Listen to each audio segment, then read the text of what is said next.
Welcome back YouTube channel অদ্ভুত গল্পের সাথে থাকার জন্য আপনাদের সবাইকে জানাই সালাম, সবাইকে জানাই শুভেচ্ছা। আমি জানি অনেকেই অদ্ভুত গল্প পছন্দ করতেছেন আর আস্তে আস্তে আমাকে আপনারা সাপোর্ট করতেছেন। দেখেন, অদ্ভুত গল্পের কাজ হচ্ছে মানুষের জীবনে ঘটে যাওয়া সত্যিকারের ভৌতিক ঘটনা শোনানো। তো যাই হোক, আজকের এপিসোড হচ্ছে 22 নম্বর এপিসোড, আপনারা সবাই জানেন। তো আজকের 22 নম্বর এপিসোড খুবই ধামাকা হতে চলেছে। এক কথায় আজকের এপিসোডটা খুবই স্পেশাল হতে চলেছে। তো চলুন বেশি বকবক না করে আজকের এপিসোড শুরু করা যাক। ছেলেটার নাম হচ্ছে জীবন। তো জীবন ছেলেটা যে বাসায় থাকতো, সে বাসায় জয়েন্ট ফ্যামিলির মতো থাকতো। জীবন ছেলেটা 5 ওয়াক্ত নামাজ পড়তো। তো তাদের ফ্যামিলিতে প্রায় 10-12 জন লোক। তো তারা 10-12 জন লোক হওয়া সত্ত্বেই তাদের বাথরুম ছিল ঘরের পেছনে একটা বটগাছ আছে, ওই বটগাছের নিচে বাথরুম ছিল। আপনারা সবাই জানেন গ্রাম অঞ্চলের বাথরুম কিন্তু বাসা থেকে একটু দূরে হয়। তো ঠিকই জীবন সাহেবের কাছ থেকে ওই রকম কাহিনী ঘটে গেল। তো জীবন সাহেব কী করতো, সবাই মিলে এক ফ্যামিলি, তো এই জন্য বাথরুমটা নোংরা থাকতো। বাথরুমটা প্রায় সময় জীবন সাহেব পরিষ্কার করতো, কারণ ও 5 ওয়াক্ত নামাজ পড়তো। আর যখনই ফজরের আজানের টাইম হতো, জীবন সাহেব একটা বালতি নিয়ে, একটা হারপিক নিয়ে, মানে সব কিছু যা কিছু লাগে সব কিছু নিয়ে বাথরুমে যাইতো বাথরুম পরিষ্কার করার জন্য। তো একদিন হঠাৎ করে, তখন বাজে রাত 3:30, পূর্ণিমার রাত।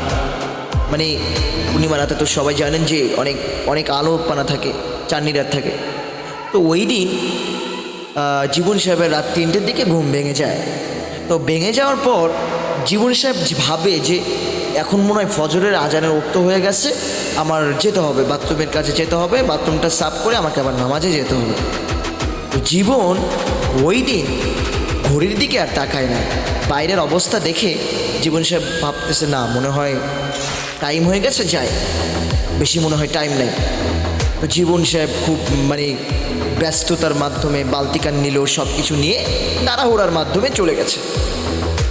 তো বাথরুমের পাশে যেতে না যেতে দেখে তার মা বাথরুমের পাশে বসে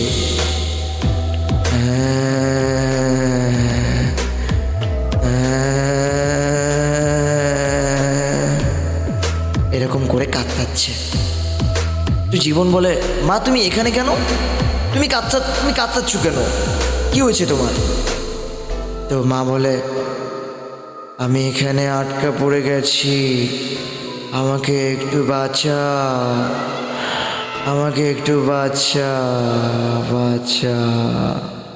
এরকম যখন বলছে, জীবন মানে যাবে, প্রায় অর্ধেক চলে গেছে তার মাকে বাঁচানোর জন্য।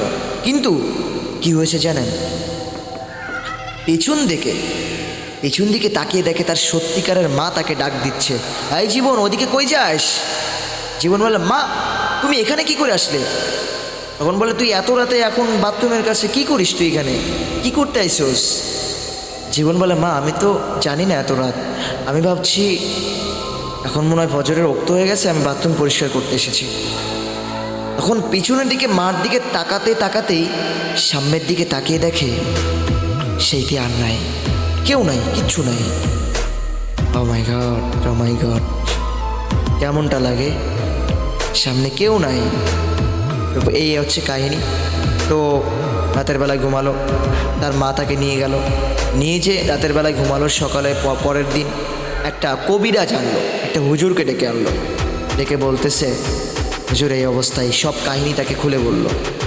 এখন ওই হুজুর গবেষণা করে দেখে যে তাদের বট গাছে একটা ভূত আছে, একটা প্রেত আছে, খারাপ কিছু শয়তান আছে। তো সে বলতেছে, যদি তুমি কোনো কারণে ওই বাথরুমের কাছে যাইতা, তোমাকে মেরে ফেলতো, তোমাকে পুঁতে ফেলতো, তোমাকে বাঁচিয়ে রাখতো না। তো অবাক হয়ে গেল। তো তারা ওই ওই কবিরাজ তাকে সিদ্ধান্ত দিল তোমরা ওই বট গাছটা কেটে ফেলো, তারপর আর সমস্যা হবে না, আর আমি কিছু সিস্টেম করে দিয়ে যাচ্ছি, তারপর আর সমস্যা হবে না। তো এরপর থেকে আর কখনো ওই বাড়ির সমস্যা হয় না। ঠিক আছে, তো এটাই ছিল আজকের 22 নম্বর এপিসোড। অবশ্যই কেমন লাগলো অবশ্যই কমেন্ট করে জানাবেন, আর সাবস্ক্রাইব যদি এখনও না করেন তাহলে সাবস্ক্রাইব করে দাও। আর আর তোমরা জানি না তোমরা কেমন লাগছে তোমাদের গল্পটা, অবশ্যই কমেন্ট করে জানাবে, আর অবশ্যই লাইক দিতে বলবে না। ওকে, তখনই তোমাদের মাঝ থেকে বিদায় নিচ্ছি, ভালো থাকবে সবাই, বাই বাই।